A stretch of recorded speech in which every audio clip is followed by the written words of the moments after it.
అంతా ముగ్గురు పోయినారు. సాయిరెడ్డితో కలుపుకుంటూ నలుగురు పోయినారు.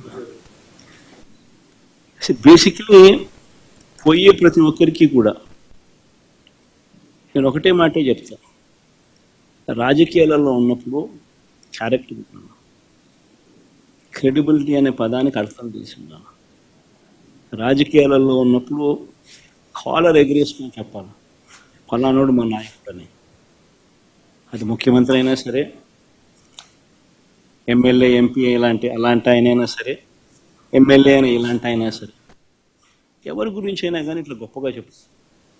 కానీ మనమంతటి మనమే ప్రలోభాలకు లొంగో, భయపడో, ఏదో కారణం చేత మనమంతటి మనమే మన వ్యక్తిత్వాన్ని, మన క్యారెక్టర్ని, మన క్రెడిబిలిటీని మనం పనంగా పెట్టి మనం కాంప్రమైజ్ అయ్యి అటువైపు మనం పోతే మన గౌరవం ఏంది,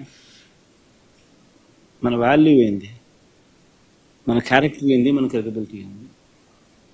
ప్రతి ఒక్కరూ రాజకీయాల్లో ఉన్నప్పుడు ఆలోచన చేసుకోవాలి. ఈ కష్టం అనేది ఎల్లకాలం ఉండదు. డెమోక్రసీ అంటేనే 5 years. మ్యాక్సిమం నీకున్న కష్టకాలం 5 years. 5 years if you can just hold on, then your time will come. One should always have the patience, always have the character and credibility within ourselves to stand up.